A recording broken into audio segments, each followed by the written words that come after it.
Salut Tessia, c'est Pepper Ludo et je suis heureux de te retrouver aujourd'hui à Plopsaland de Panne. Et bah oui, c'était pas prévu dans le programme cette année, mais le parc a fait des super offres là pour la fin de l'été. Un billet acheté, un billet offert, et ça allait jusqu'à 5 billets achetés et 5 billets offerts. Donc je me suis dit c'était l'occasion de me rattraper de l'année dernière parce que j'avais pas vu les nouveautés de l'année dernière. Donc aujourd'hui on va voir les nouveautés de l'année dernière. Là on est en fin de matinée, mais pourquoi on arrive si tard? Parce que ce soir c'est jusqu'à 22h30. C'est une journée prolongée pour l'été, ce qui va me permettre de te montrer un petit peu ce qui se passe durant l'été, parce que moi souvent je viens en basse saison, donc j'ai jamais vu les animations au final de Plopsaland. On aura un feu d'artifice ce soir, et forcément qui dit le parc ferme tard et dit promotion dit qu'il y aura sûrement pas mal de monde. Donc ça permettra de voir un petit peu comment ça se passe à Plopsaland lors d'une journée de forte affluence.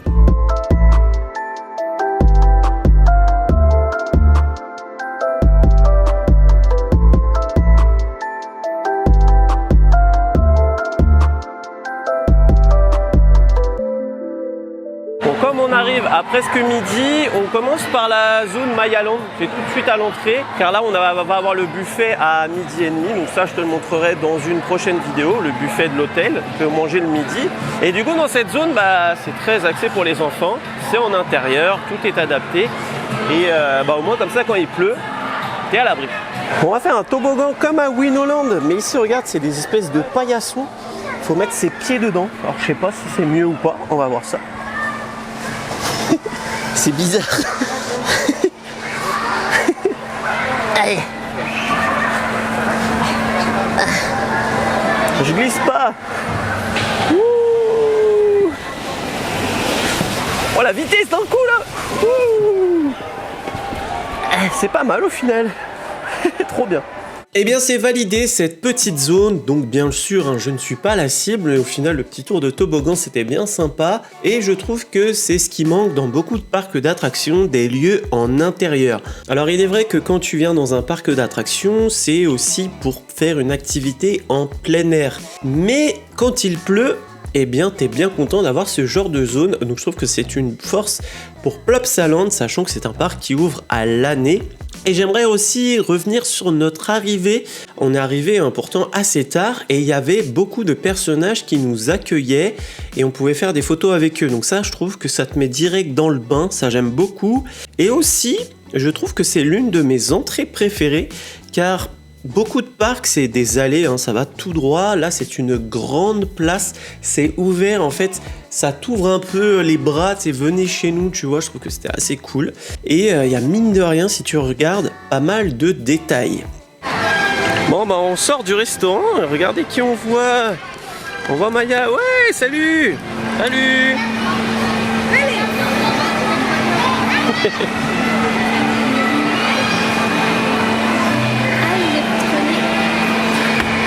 Ah oui, je filme. Tu fais ça bien, Bon, on fait une photo? Ouais? Ok. Bon, histoire de digérer, on va y aller tranquillement. Et je te montre, là, il y a un vestige de Meili Park. Donc Meili Park, c'est l'ancêtre de Plopsaland. Coucou monsieur. Donc en fait, c'est un apiculteur. Là, on peut voir une affiche ici qui a créé une société de miel. Donc le miel Meili que tu peux acheter encore dans les boutiques, je te montrerai après. Et du coup, on a un vestige de Meili Park. Donc en fait, là, il y avait une forêt des contes, apparemment, moi j'ai pas connu. Et du coup, tu vois un peu des vestiges de ce qu'il y avait avant. Donc on voit qu'on est quand même sur une époque où c'était pas du tout comme maintenant. Mais regarde la tête des bonhommes, ils font peur quand même. Et ils font un peu de la peur quand même. Mais bon, après, c'était dans une autre époque. Mais voilà, je trouve ça bien que le parc ait rendu hommage à son ancêtre.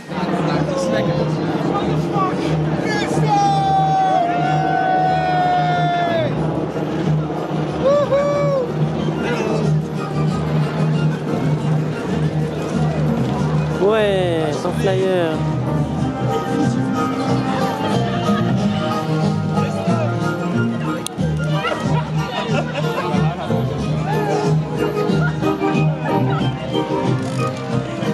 Bon du coup c'était pas prévu, mais on a vu la parade, donc c'est la parade de la comédie musicale Blanche-Neige, donc ils nous ont donné une petite pub, et en fait c'est dans le théâtre de Plopsaland, donc c'est en plus du billet si j'ai bien compris. Et là maintenant on va te faire la nouveauté de l'année dernière, j'avais pas pu te montrer, Circus Bumba. Tout comme Maya Land, c'est une zone en intérieur dédiée aux enfants. Donc ça fait quand même 2 endroits pour se couvrir en cas de pluie à Plopsaland.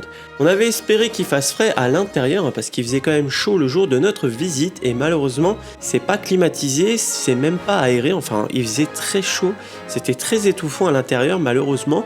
Sinon après c'est tout mignon. On a fait le dark ride qui est à l'intérieur, malheureusement on n'a pas pu filmer, on n'a pas trop compris. L'opérateur était assez bizarre, il nous a pris la caméra des mains sans trop nous expliquer alors qu'on a le droit de filmer normalement. Mais en tout cas, l'attraction était toute mignonne et j'ai beaucoup apprécié le fait qu'on puisse choisir la langue entre français et néerlandais. Et oui, je te l'ai pas dit, mais là-bas, on est en Flandre. Du coup, ça parle plutôt néerlandais. Sur la séquence, tu as peut-être vu que j'avais un bracelet autour du poignet. En fait, on avait l'accès de facilité de passage pour les personnes à mobilité réduite. Donc reste bien jusqu'au débrief à la fin. Je t'expliquerai comment ça se passe à Plopsaland, l'accès handicapé. Et je te ferai aussi un point sur les files d'attente classiques, voir si c'est bien géré ou non. Bon bah voilà, la journée se passe plutôt bien. On est là tranquillement parce qu'on a bien mangé. Et là, tu as Kadri, le roller coaster d'un groupe de musique que je connais pas, mais voilà, c'est des filles qui chantent. Et tu as un coaster que tu as peut-être déjà vu dans mes vidéos, car c'est la même chose que Silver Mountain à la mer de sable. Et c'est l'exemple pur que la thématisation fait tout dans une attraction. C'est exactement pareil, sauf que vraiment, je suis là, j'ai pas du tout l'impression d'avoir le même coaster parce que là, on est sur un univers assez festif. Et Silver Mountain, il est en hauteur, il y a du bois, il y a des effets d'eau, tout ça. Et du coup, tu as vraiment l'impression que le coaster, c'est pas le même. Voilà, donc l'importance de la thématisation. Ensuite, j'ai eu une petite surprise dans la Swing Tower. Donc j'étais parti faire cette tour pour voir la vue et la mer. Et regarde ce que j'ai vu. J'ai vu l'avancée du chantier du futur village. Ça sera un lieu de résidence pour les gens qui viennent à Plopsaland de Pan. On voit que ça avance bien. Il me semble que c'est prévu pour le mois de décembre. Et du coup, c'est la deuxième fois que je pouvais faire cette tour qui est plus grande que celle du parc Astérix. La nouveauté de cette année, la tour numéro 10. Mais en réalité, franchement, je trouve que pour une personne comme moi qui n'ait pas le vertige, la hauteur, ça ne change pas grand-chose. Et du coup, c'est seulement la deuxième fois que je pouvais le faire parce que, comme je te le disais, on est pas loin de la mer. On la voit à l'œil nu, mais en vidéo, on la voit pas trop. Et du coup, le fait qu'on soit en bord de mer, forcément, ça donne du vent. Et ce qui fait que l'attraction, des fois, elle ne peut pas ouvrir. Mais en tout cas, il y avait une super vue. J'ai eu la chance d'avoir Ride to Happiness qui tournait pendant que je faisais le tour. D'ailleurs, on le fera après. Et c'était bien sympathique, cette petite tour d'observation. En descendant, j'ai une autre petite surprise. Il y avait une seconde parade que je te montre maintenant. Maya!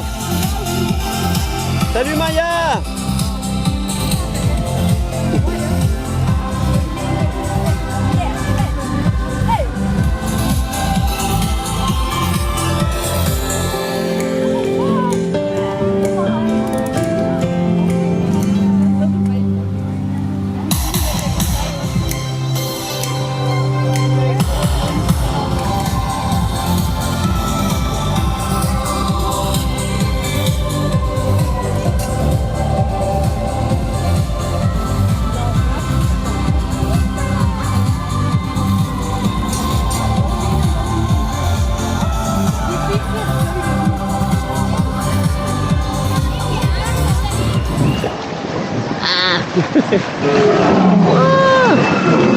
Il y a un tri-tri.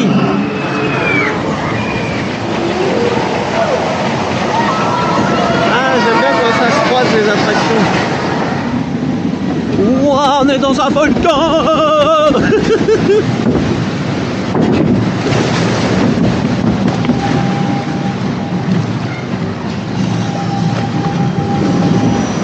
Attention, c'est parti. Oh, il y a un T-Rex.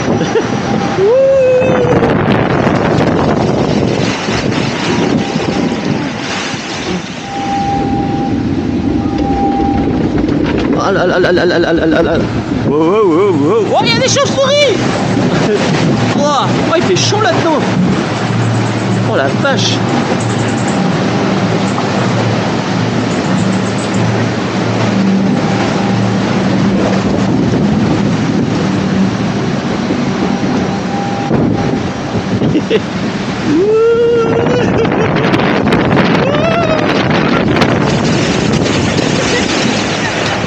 c'est pas mal en 2 fois aussi. Hein. C'était pas mal. Ça rafraîchise. Bon, on vient de faire le Dino Splash.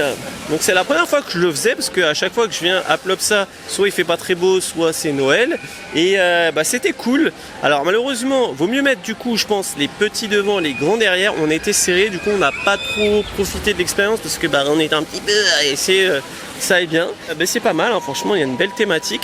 Le fait que la bosse soit coupée en 2, ça c'est pas mal. Et pour sécher un peu, même si en vrai on n'a pas trop été mouillé, on va les faire à ici.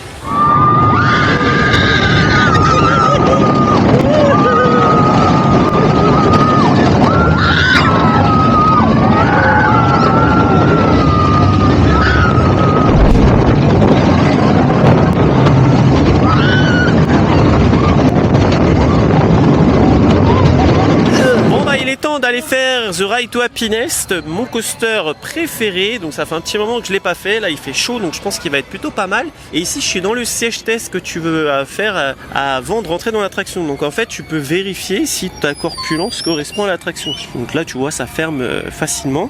Donc ça veut dire que je vais pouvoir faire l'attraction. Ce qui est quand même bien parce que si tu te fais 1 heure d'attente et au moment d'embarquer on te dit non, tu risques d'être un petit peu dégoûté. Donc ça c'est une bonne initiative que font certains parcs d'attractions pour faciliter l'embarquement en plus.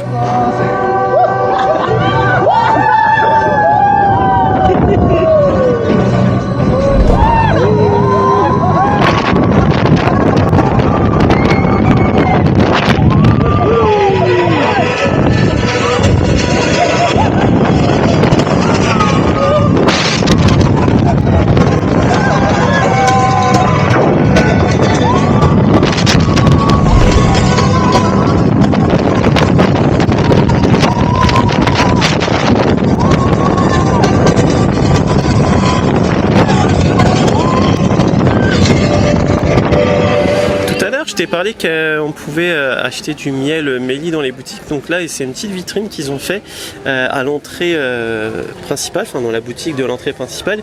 Et tu peux revoir des produits de la gamme Mélie.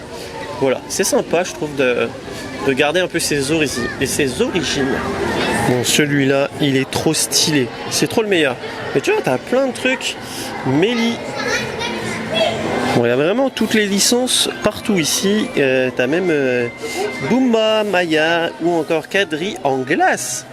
Comme j'en suis à te parler des boutiques, je vais te donner un petit peu mon avis. Donc je suis assez mitigé. En fait, là-bas, tu vas avoir pas mal de boutiques. Elles sont très jolies, mais tu vas avoir pas mal d'incohérences par rapport aux produits vendus. Donc dans la boutique Maya, c'est très axé sur Maya. Là, on est bon. Mais par contre, tu vas avoir pas mal de produits hors sujet. Par exemple, dans la boutique Viking, tu vas retrouver du Sonic, du Harry Potter ou encore du Pokémon. Mais bon, tu as quand même beaucoup d'objets en rapport avec les licences du Studio 100, donc Maya, Plop et compagnie. Mais tu vas pas retrouver trop d'objets en rapport avec Plopsaland même.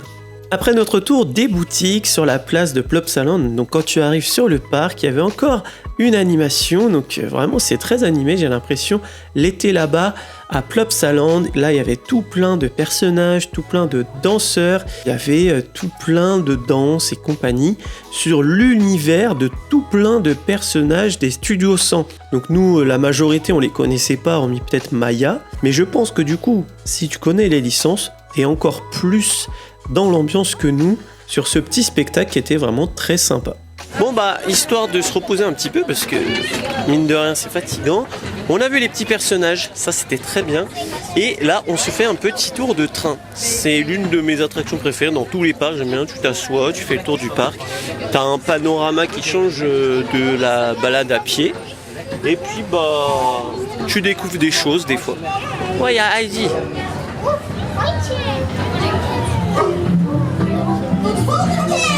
Waouh, il y a les dinos. Waouh. Oui, il y en a là. Waouh. Ouais, quand je dis qu'il y a un meilleur point de vue des fois, c'est pas mal. Hein. Ouais, il y a le T-Rex. Allez, le bateau.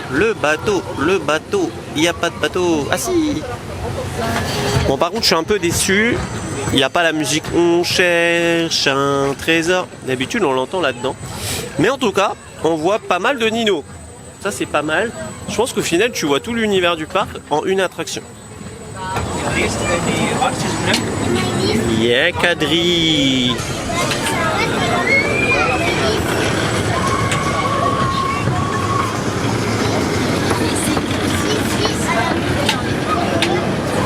Regarde-moi ce beau château et dedans on a été voir, c'est trop magnifique.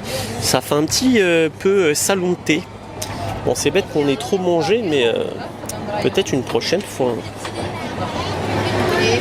On passe à côté d'Anubis, alors malheureusement là il a un petit souci technique mais d'habitude le chauffeur il s'arrête pour qu'on puisse regarder la propulsion. Ouais, c'est Pirates des Caraïbes. On a enchaîné avec le Dark Ride à ne pas rater là-bas, la forêt de Plop. Alors oui, c'est vrai que on peut dire que c'est un peu vieillissant, mais tout fonctionne et c'est tout mignon. Moi j'adore ce Dark Ride. Après c'est vrai que je l'avais pas ressenti les fois d'avant, mais j'ai trouvé que c'était assez étouffant. J'ai pas assez l'odeur des fausses plantes. Enfin bon, j'étais peut-être pas en forme, mais en tout cas, je te recommande cette attraction. Il y a un petit easter egg dans la forêt de Plop. Si tu regardes dans la dernière maison, et ben il y a un cadre des Schtroumpfs. Est-ce que tu le savais, Plop? Moi je crois qu'il sait pas dire autre chose que Le parc commence à tomber dans le noir et c'est super joli. Donc désolé, hein, je commence à être vraiment très fatigué. Hein. C'est une grosse journée au final, une journée prolongée. On a essayé de manger aussi une petite bricole pour se donner un petit peu de force. Malheureusement, la salade César au Monsieur Spaghetti n'était pas disponible. Moi, je voulais me prendre une petite soupe. Du coup, là, on cherche un petit coin pour manger tranquillement. Mais c'est vrai que c'est beaucoup de trucs assez fat ici. C'est beaucoup de fast-food. Donc du coup, on verra ce qu'on va manger. Hein. On va essayer de voir si c'est encore ouvert, peut-être le salon de thé, on verra. Mais en tout cas, c'est très joli et c'est comme au parc Astérix. Plus tu avances dans les heures, moins il y a de monde, les gens partent avant la fermeture.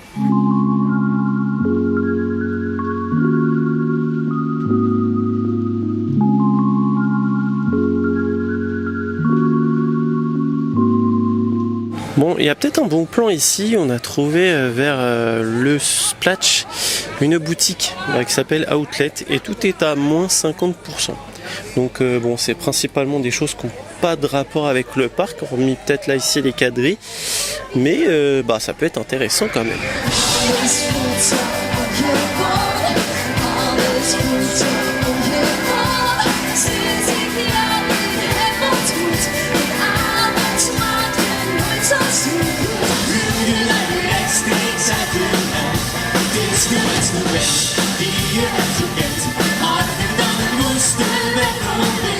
Bon, finalement retour à la case départ, donc on est à Monsieur Spaghetti, là on voulait prendre la salade César et finalement on s'est dit on va se prendre un demi-poulet mais à deux. Donc ça se présente comme ça, tu as des frites, une petite sauce, on va goûter une frite, on est en Belgique, j'espère qu'elles sont bonnes quand même.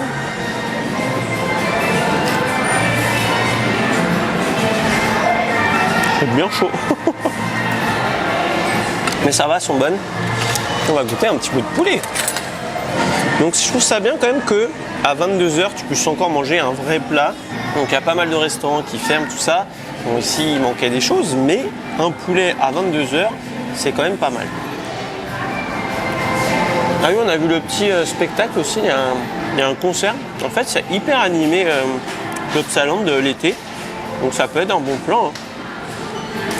Le poulet est bon. J'aime bien. Et petit détail, nous sommes à côté de Maya Land. Petite serviette Maya. Voilà.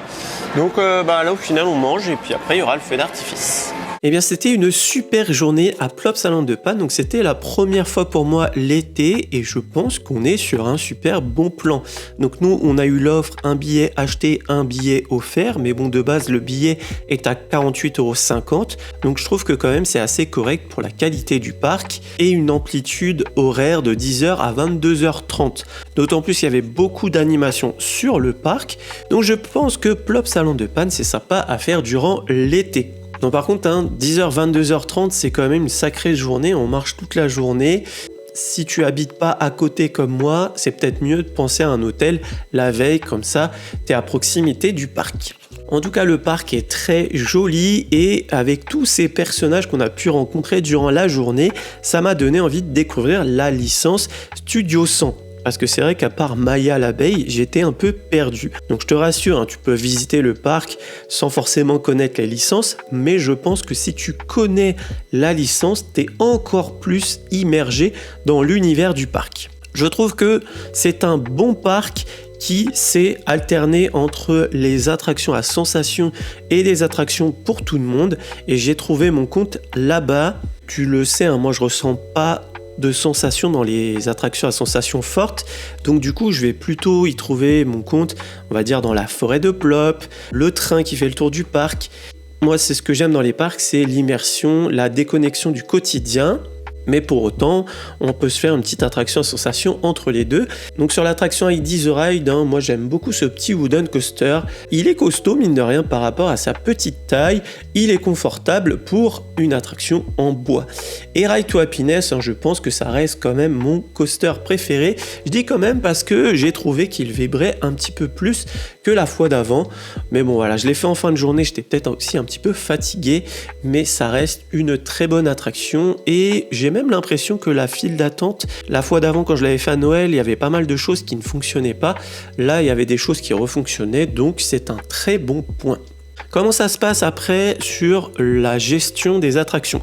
Je dirais que c'est un petit peu le défaut du parc, c'est la gestion. Nous, on a fait les attractions avec l'accès facilité de passage pour les personnes à mobilité réduite. Donc pour avoir cet accès de facilité, il faut que tu te rendes à l'accueil du parc avec ta carte handicapée.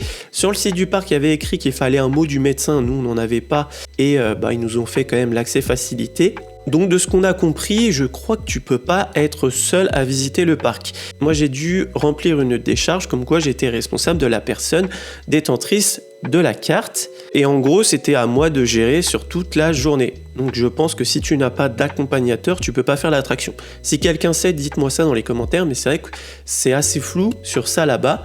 Et je dirais que c'était assez mitigé. On a eu 2 passages où ça s'est pas très bien passé, on nous a pas trop bien reçus et ça nous a un peu miné sur la journée, mais la majorité des attractions, ça s'est super bien passé.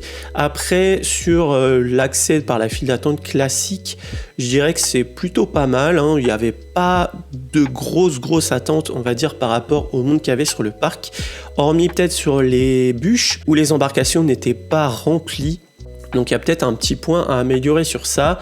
Un point que j'ai beaucoup apprécié, c'est qu'il y a des zones fumeurs et c'est plutôt bien respecté. Il y a peut-être 2-3 personnes qui n'ont pas respecté sur la journée, mais je trouve que c'est très agréable de profiter du parc sans avoir à subir le choix des autres. Pour conclure, Plopsaland de Panne, c'est un très bon parc que je te recommande si tu aimes la thématisation. Je pense que c'est un parc très sympa à faire en famille. Et sur l'été, c'était ma meilleure expérience depuis que je viens à Plopsaland. Je pense que Noël, j'aurais plus apprécié s'il y avait les animations. Quand je suis venu, il n'y avait pas les animations. Je t'invite à aller voir la vidéo. Mais en tout cas, c'est un très bon parc. Bon ça y est, on est sur une fin de journée, on a vu le feu d'artifice final et c'était une très bonne journée mais très éreintante, mais bonne surprise pour l'été Plopsaland, vraiment il y a beaucoup de spectacles et il y a énormément de personnages, je crois que j'ai jamais vu autant de personnages de ma vie dans un parc, c'est cool. Et là tu vois, c'est la fin, ils sont encore là en train de te dire attention sur la route, entre 2 chansons, donc